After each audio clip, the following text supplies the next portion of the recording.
The morning alarm echoed through the curved corridors of Research Station Horizon, but Tom was already awake. He stood at the observation deck, watching the strange purple nebula that had been his view for the past 3 years. The coffee in his mug had gone cold, forgotten as he lost himself in thought. All senior researchers to the main conference room, the station's AI announced, its voice calm but urgent. Priority 1 meeting in 15 minutes. Tom straightened his white lab coat and grabbed his tablet. Priority 1 meetings were rare on Horizon. The last one had been called when they discovered the ruins of an ancient alien city on a nearby moon. This had to be big. The conference room was already half full when he arrived. Director Wells, a tall man with gray hair and tired eyes, stood at the front, his expression grim. The room's warm lighting did nothing to soften the worry lines on his face. Ladies and gentlemen, Wells began as the last few researchers found their seats. We've received new orders from Earth Command. They're sending us a specimen. A live one. Excited whispers filled the room. Live specimen transfers were extremely rare and usually involved simple organisms. The director raised his hand for silence. This is different. The specimen is a shadow hunter. The room fell deadly quiet.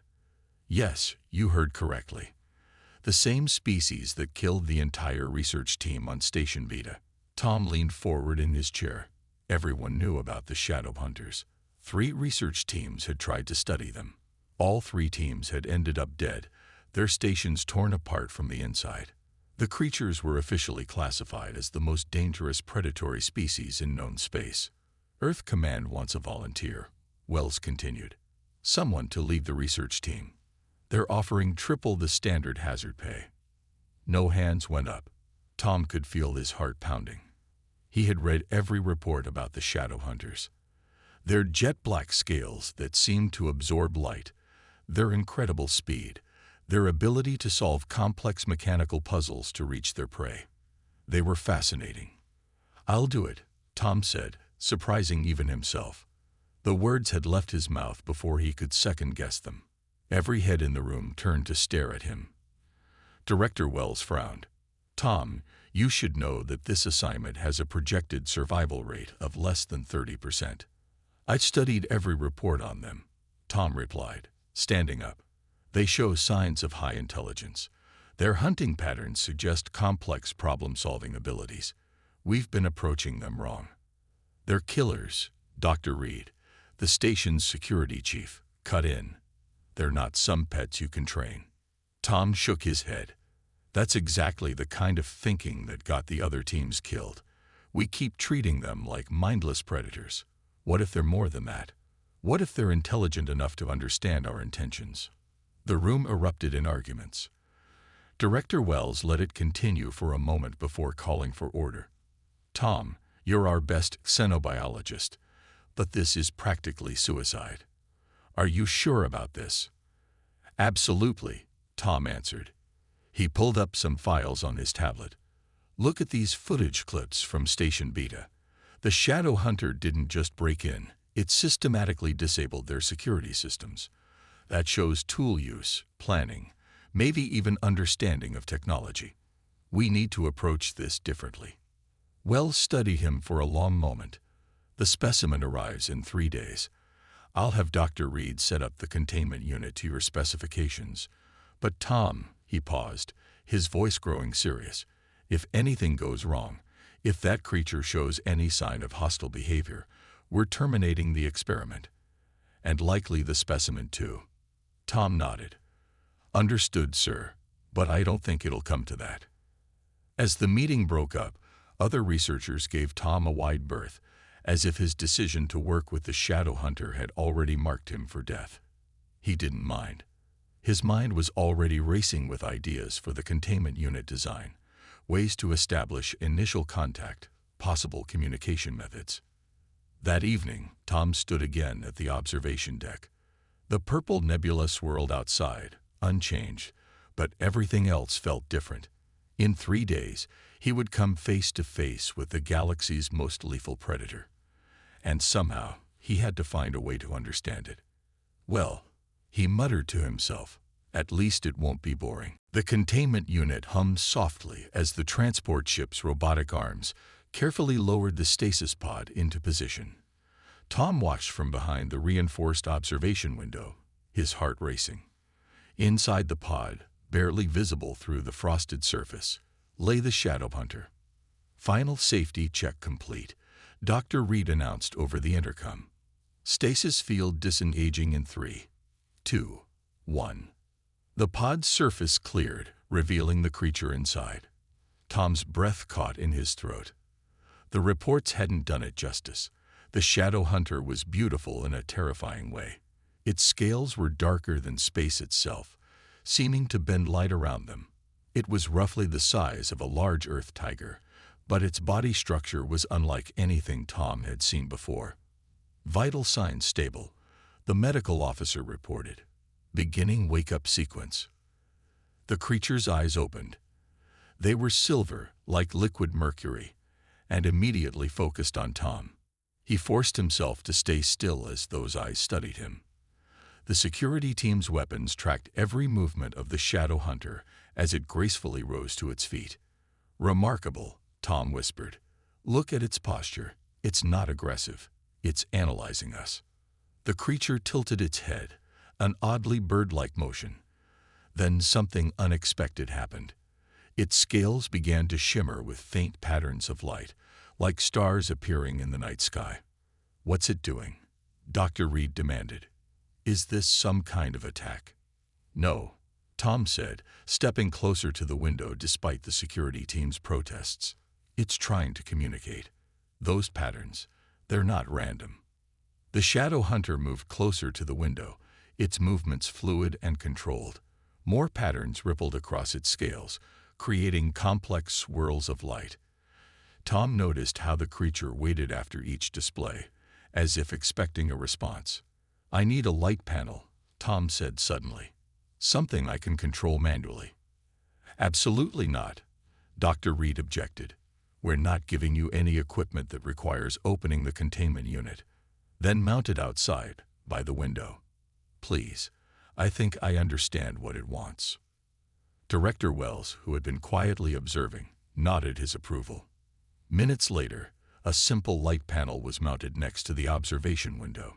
Tom began creating basic patterns, trying to mirror what he had seen from the Shadow Hunter. The creature's reaction was immediate. It moved closer, its silver eyes fixed on the lights. Then it produced a pattern that was almost identical to Tom's. It's mimicking me, Tom explained to his stunned colleagues. This is how they communicate with each other. The patterns we saw earlier, it was saying hello. Over the next few hours, Tom worked on establishing a basic pattern language. The Shadow Hunter proved to be an eager participant, quickly grasping the concept of turn-taking in their light exchanges. I'm going to try something, Tom announced. He created a pattern that represented himself, then pointed to his chest. The Shadow Hunter watched intently. Then Tom made a different pattern and gestured toward the creature. To everyone's amazement, the Shadow Hunter's scales lit up with Tom's pattern, then its own. It understood names. I'm calling it Ghost, Tom said, smiling, because of how it seems to absorb light. Don't name it, Dr. Reed warned. Remember what it is, what it did to the other research teams. But Tom wasn't listening. Ghost had just created a new pattern, more complex than before. As Tom watched, he realized it was showing the layout of the containment unit, complete with the observation window and light panel. It's not just intelligent, Tom said excitedly. It's trying to show us that it understands its environment. This isn't a mindless killer, it's a thinking being. Ghost pressed one clawed hand against the window, its scales creating gentle waves of light. Tom, ignoring the gasps from his colleagues, placed his hand against the same spot on his side of the glass. Containment breach protocol standing by, Dr. Reed reminded everyone tensely. But Tom knew, somehow, that they wouldn't need it. In Ghost's silver eyes, he saw not hunger or aggression, but curiosity. And perhaps, just perhaps, the beginning of understanding. 2 weeks had passed since Ghost's arrival, and the atmosphere on Station Horizon had changed dramatically. The fear remained, but it was now mixed with curiosity. Every day, more researchers found excuses to visit the observation deck, watching as Tom and Ghost developed their unique language of light patterns. "Watch this," Tom said to Director Wells during their morning briefing. He created a complex pattern on the light panel, representing a mathematical sequence. Ghost studied it for a moment, then responded with the next number in the sequence, its scales dancing with light. "Impressive," Wells admitted, "but Dr. Reed is concerned about the amount of time you're spending in there." Tom turned to face his superior. "I need to go inside the containment unit." "Absolutely not." Wells' response was immediate. "Sir, we're hitting the limits of what we can learn through the window. Ghost hasn't shown a single sign of aggression. If anything, it seems lonely." Before Wells could respond, an alert sounded through the station. "Warning. Power fluctuation in containment unit systems," the AI announced. They rushed to the observation deck. The lights in Ghost's enclosure were flickering, and the creature was pressing against the far wall, its scales pulsing with rapid patterns that Tom had learned to recognize as distress. "The backup generators aren't responding," Dr. Reed reported, rushing in. "We need to terminate." "Wait," Tom interrupted. "Ghost isn't causing this. Look, it's scared. The electromagnetic field from the containment unit must be hurting it." Ghost's patterns became more erratic. Tom could see the creature was in pain, but it wasn't attacking the walls or trying to escape. Instead, it was trying to communicate, flashing the pattern that meant help over and over. "The containment field is going to fail anyway," Tom argued. "Let me go in. I can help it." Wells looked between Tom and the suffering creature. "If you're wrong about this, I'm not. Please trust me." After what felt like an eternity, Wells nodded. "Open the door, but security teams stay ready." Tom entered the containment unit slowly. Ghost's silver eyes locked onto him, but the creature stayed pressed against the wall, still showing signs of pain. Tom approached carefully, creating soothing patterns with a handheld light panel. "It's okay," he said softly, though he knew Ghost couldn't understand the words. "I'm here to help."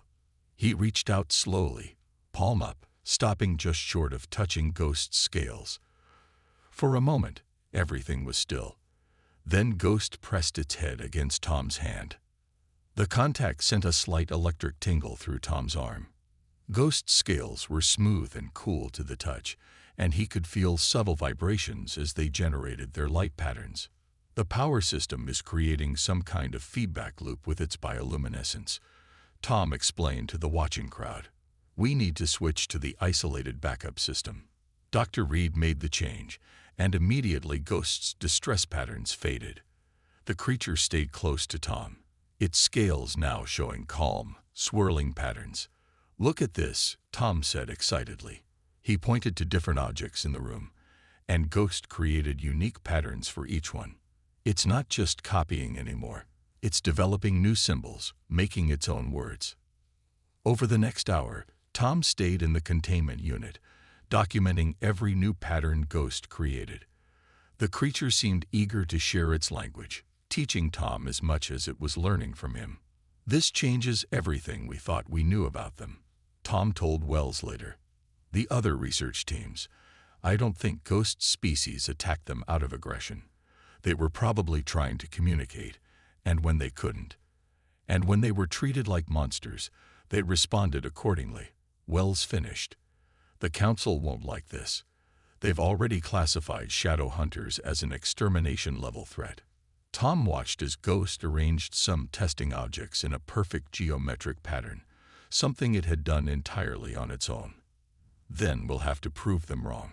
Ghost isn't just intelligent. It might be as smart as we are. Maybe smarter in some ways." "Be careful, Tom," Wells warned. "Not everyone will be happy about this discovery." Tom nodded, but his mind was already racing with possibilities. He had touched a creature that had supposedly killed dozens, and instead of death, he had found understanding. Now he just had to convince the rest of humanity to see what he saw. The arrival of the military research vessel Stryker brought an end to the peaceful routine Tom and Ghost had established. Tom watched from the observation deck as the massive ship docked with Station Horizon, its sleek black hull decorated with the Earth Military Science Division's logo. "They're here about Ghost," Director Wells said, joining Tom at the window. "They're not happy about our reports." Before Tom could respond, heavy boots echoed down the corridor. Major Pike strode into the observation deck, flanked by armed guards. He was a tall man with cold eyes and a permanent frown. "So this is the beast," Pike said, staring through the window at Ghost. The Shadow Hunter was creating complex geometric patterns with its scales, solving one of Tom's puzzle challenges. "Impressive light show. But we're here to take over this research project." "What?" Tom stepped forward. "You can't do that. Ghost is intelligent, peaceful. We're making incredible progress with communication." "Ghost?" Pike's laugh was harsh. "You named it. This thing killed 3 research teams. It's a weapon, and we're here to study it as such." Tom looked desperately at Wells, who spread his hands helplessly. "They have authority from Earth Command," the director explained. "You have 1 hour to clear out your equipment," Pike ordered. "We'll be moving the specimen to our ship for proper testing." Ghost seemed to sense the tension. It moved to the window, creating the pattern that meant Tom's name, followed by one that meant question or concern. "You can't separate us," Tom argued. "Ghost trusts me if you try to move it forcefully." "We have our own methods," Pike interrupted, nodding to his team. They began unloading large shock weapons designed specifically for creature containment.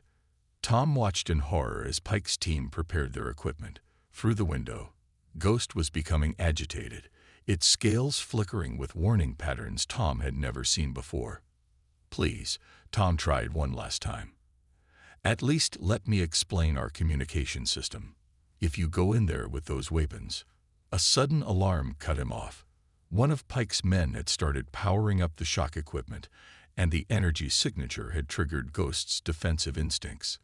The Shadow Hunter's scales now blazed with bright, aggressive patterns. "See," Pike said triumphantly. "It's showing its true nature. Prepare to subdue the target." Tom made a split-second decision. As Pike's team rushed to open the containment unit, he slipped through the door ahead of them. Ghost was in the far corner, its silver eyes reflecting the red emergency lights. "Stand down," Pike shouted. "Get out of there." But Tom stayed where he was, his back to Ghost, facing the armed team. "If you want to get to Ghost, you'll have to go through me first." He felt Ghost move behind him, and the armed team raised their weapons. But instead of attacking, Ghost created a protective circle of light around Tom, its scales pulsing with what he now recognized as determined patterns. "Look," Tom said desperately. "It's protecting me. Not attacking, protecting. Ghost understands loyalty and friendship, if you just take time to learn."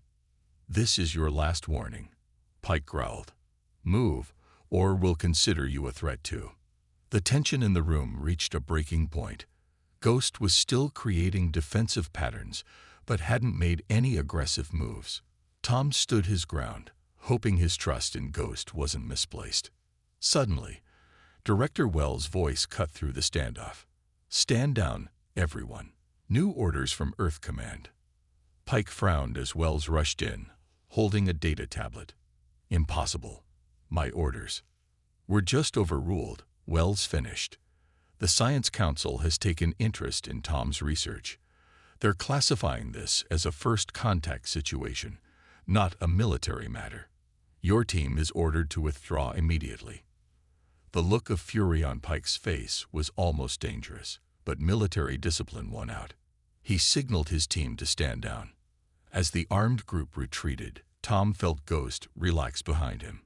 The Shadow Hunter's scales shifted to calmer patterns, though it maintained a protective position near Tom. "That was either very brave or very stupid," Wells said once Pike's team had left. "Probably both." Tom reached back to pat Ghost's shoulder, feeling the now familiar cool smoothness of its scales. Sometimes you have to risk everything to protect a friend. Ghost's response was a complex pattern of lights that Tom had never seen before. Somehow, though, he understood exactly what it meant. Thank you. The day after the confrontation with Major Pike's team, Tom noticed something different about Ghost's behavior. The shadow hunter kept creating a repeating pattern of lights, one Tom had never seen before. It would make the pattern, then point toward the stars visible through the observation window. "It's trying to tell us something," Tom told Director Wells. "Something about space, about where it came from." Wells studied the creature thoughtfully. The Science Council wants answers about why shadow hunters have been so aggressive in the past. Maybe this is our chance to find out. Tom spent hours working with Ghost, trying to understand the new pattern. He brought up star maps on his tablet, and Ghost's reaction was immediate. The creature's scales lit up with excitement, and it began creating patterns that matched specific star configurations. "Look at this!" Tom exclaimed. He overlaid Ghost's light patterns with the star map. "It's not random. Ghost is showing us coordinates." "Coordinates to what?" Wells asked, now genuinely intrigued. As if answering the question, Ghost created a new series of patterns. Tom had learned enough of the shadow hunter's language to understand parts of it. Something about protection, guarding. Ghost keeps showing the pattern for it important or precious. Director Wells authorized a probe to be sent to the coordinates Ghost had indicated. The entire station waited anxiously for the results. Tom stayed with Ghost, who seemed more agitated than usual, its scales constantly shifting with nervous patterns. 3 days later, the probe's first images arrived. The observation deck fell silent as they appeared on the main screen. "That's impossible," Dr. Reed whispered. The images showed massive structures floating in space, clearly artificial, but of a design unlike anything humans had ever seen. They were made of a dark material similar to Ghost's scales, and they pulsed with the same kind of bioluminescent patterns. "They're not just structures," Tom said, studying the data. "They're libraries, data storage systems. Look at these energy readings." Ghost's patterns became more urgent. Tom watched as the creature created a complex sequence of lights that told a story. With his growing understanding of the shadow hunter's language, he began to piece it together. "The shadow hunters," Tom translated slowly, "they're not just predators. They're guardians. These structures, they contain the knowledge of an ancient civilization. The shadow hunters were chosen to protect them." "Chosen?" Wells asked. "By whom?" Ghost's next pattern was both beautiful and sad. It showed the rise and fall of a great civilization, told through light and shadow. The ancient race had known they were dying out, and they had selected the shadow hunters, already an intelligent species, to guard their legacy. That's why they attacked the other research teams, Tom realized. They weren't being aggressive. They were testing us, judging if we were worthy to access this knowledge, and when the teams treated them like animals. They failed the test. Wells finished. Tom turned to Ghost. "But you're different with me." "Why?" Ghost's response was simple. It repeated the pattern for trust, followed by the one it used for Tom's name. Then it added the pattern for understanding. "Because I try to understand you," Tom said softly, "instead of trying to control you." Director Wells was already composing a message to the Science Council. "This changes everything. The shadow hunters aren't a threat to be eliminated. They're the key to understanding an ancient civilization. And you, Tom, might be the first human to prove worthy of that knowledge." Ghost pressed its head against the observation window, creating a pattern that Tom now recognized as hope. The creature had risked everything by revealing this secret, trusting that Tom would help bridge the gap between their species. "We'll need to establish proper diplomatic contact," Wells said. "Set up communication protocols, create guidelines for interaction." But Tom was barely listening. He was watching Ghost create a new pattern, one that showed more shadow hunters emerging from hiding, ready to share their knowledge with those who approach with understanding instead of fear. The galaxy's most lethal predator, it turned out, had simply been waiting for someone to look past their fearsome appearance and see the intelligence and wisdom that lay beneath. 3 months after the discovery of the ancient libraries, Station Horizon had transformed. The once quiet research station now buzzed with activity as diplomatic teams and scientists from Earth arrived to study the Shadow Hunter's revelation. Tom stood in the newly constructed communication center, watching as Ghost taught a group of human researchers the complex light language. The containment unit's walls had been replaced with regular windows, and Ghost could now move freely through certain parts of the station. Another Shadow Hunter ship approaching, the station's AI announced. Tom smiled. This would be the 5th Shadow Hunter to arrive at the station. After Ghost had sent out a signal to its kind, they had begun emerging from their hidden outposts across the galaxy. They're requesting permission to dock, the communications officer said. They're using the light patterns exactly as Ghost taught us. The new Shadow Hunter's ship was beautiful, its hull covered in the same light-absorbing scales as its pilot. As it docked, Tom noticed Ghost's scales rippling with excitement. "Friend?" Tom asked in the light language, his handheld panel creating the appropriate pattern. Ghost's response was more complex. "Family. Young. Eager to learn." The new arrival was slightly smaller than Ghost, its scales showing hints of blue when they caught the light. It stepped into the station cautiously, but with obvious curiosity. Its first light pattern was a greeting to Ghost, followed by one of respect to Tom. "They're acknowledging you as the bridge builder," Director Wells explained, reading the translation on his tablet. The station's AI had gotten quite good at interpreting the light patterns. "You're becoming something of a legend among their kind." The younger Shadow Hunter approached Tom without fear, creating patterns that told of other hidden libraries, other ancient secrets waiting to be shared. But only, the patterns emphasized, with those who showed wisdom and respect. "The Galactic Council representatives will be arriving next week," Wells said. "They've officially reclassified Shadow Hunters from extreme threat to advanced diplomatic contact. You'll need to help us prepare for the meeting." Tom nodded, but his attention was on Ghost, who was now showing the younger Shadow Hunter around the station.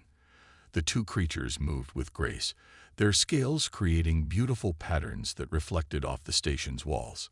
"Look at this," Tom said, pointing to his tablet. "The patterns they're making. They're not just talking. They're sharing navigational data, star charts, patrol routes. There must be hundreds of them out there, guarding these ancient sites." A small alert sounded from the communication panel. More Shadow Hunter ships had been detected at the edge of the system. Not just 1 or 2 this time, but a whole fleet. "They're coming out of hiding," Wells breathed. "After all these centuries." The station's main screen lit up with incoming light patterns from the approaching ships. Tom read them with growing amazement. The Shadow Hunters were offering to share not just the ancient knowledge they guarded, but their own technology as well. Their ships, their light-based computing systems, their advanced understanding of space travel, all of it would be available to humanity. But only, Tom translated from the complex pattern display, because we proved we could learn. Because we showed we could look past fear to find understanding. Ghost returned to Tom's side, its scales creating a pattern that Tom had come to know well. Pride mixed with friendship. The younger Shadow Hunter watched them curiously, then created its own pattern, one that showed humans and Shadow Hunters working together among the stars. The future, Ghost's pattern added to the young one's display. Director Wells was already organizing teams to receive the incoming Shadow Hunter fleet, but Tom stood quietly with Ghost, watching as more ships appeared on the station's screens. Each one represented another piece of the galaxy's greatest mystery, another chapter of ancient knowledge waiting to be understood. "We did it," Tom said softly, both in words and light patterns. "We proved them wrong about your kind." Ghost's response was simple but profound. "You proved them wrong about your kind too." 5 years had passed since the day Tom first entered Ghost's containment unit. Now he stood on the observation deck of the newly constructed Harmony Station, a massive space facility built jointly by humans and shadow hunters. The station orbited one of the ancient library structures, its design combining human technology with shadow hunter light-based systems. Professor Tom, a young researcher, approached him. "The students from Earth University are ready for your lecture." Tom smiled. Teaching the next generation of xenodiplomats had become one of his favorite duties. Ghost, who rarely left his side these days, created an encouraging pattern with its scales. The lecture hall was packed with eager faces. Humans sat side by side with 3 young shadow hunters who had enrolled in the diplomatic program. It was still strange for Tom to see how normal this had become. Humans and shadow hunters learning together, working together, sharing knowledge. "Today," Tom began, "we're going to talk about the importance of patience in first contact situations. Ghost, would you like to start?" Ghost stepped forward, its scales dancing with light as it shared the story of their first meeting. The students watched in awe as the shadow hunter's patterns painted pictures in the air, showing how trust had slowly built between them. The old approach was to classify, contain, and control, Tom explained. But look around you now. Every person in this room can speak at least basic light language. Every shadow hunter here can understand human gestures and expressions. We didn't achieve this through force. We achieved it through understanding. One of the human students raised her hand. "But the history books say shadow hunters were the most dangerous predators in the galaxy. How did you know they wouldn't attack?" Ghost's scales rippled with what Tom recognized as amusement. The shadow hunter created a pattern showing its first impression of humans, strange, 2-legged creatures who seemed terrified of everything they didn't understand. The class laughed, and Tom smiled. "I didn't know for certain. I just chose to believe that intelligence, wherever we find it, deserves a chance to communicate." The shadow hunters weren't hostile. They were testing us, waiting to see if we were worthy of the knowledge they protected. After the lecture, Tom and Ghost walked through the station's central garden. Plants from Earth grew alongside bioluminescent flora from shadow hunter worlds, creating a beautiful blend of green leaves and glowing patterns. "Message from Central Archive," the station's AI announced. "The first complete translation of the ancient library data has been completed." Tom felt a surge of excitement. 5 years of work, humans and shadow hunters working together to unlock the secrets of the long-lost civilization. Ghost's scales lit up with pride. This was what its people had guarded for so long, waiting for the right moment to share it. "The knowledge in these libraries," Tom said, creating light patterns as he spoke, "it's going to change everything. New forms of energy, advanced space travel, medical breakthroughs." Ghost added its own pattern. "Knowledge is meant to be shared with those who will use it wisely." They reached the station's front viewing window. Dozens of ships moved through space before them, human vessels with their mechanical precision, shadow hunter ships with their organic flowing designs, and new hybrid craft that combined both technologies. "You know," Tom said, "when I first met you, everyone thought I was crazy. Now look, there are shadow hunters teaching at universities on Earth, human researchers working in your ancient libraries, children growing up learning both languages." Ghost's response was thoughtful. "One person who chooses understanding over fear can change the path of 2 species." Later that evening, as they watched the stars together, Tom reflected on how far they'd come. The galaxy's most feared predators had become humanity's greatest teachers, all because someone had taken the time to look past appearances and really try to understand. Ghost created one final pattern for the day, one that had become common between them. Tom didn't need the translation computer anymore to understand its meaning. "Friend." Tom responded with the same pattern, his handheld light panel glowing in the darkness. In the end, that was what mattered most. Not the ancient knowledge, not the diplomatic breakthroughs, but the simple truth that friendship could bridge any gap, overcome any fear, and change the course of history.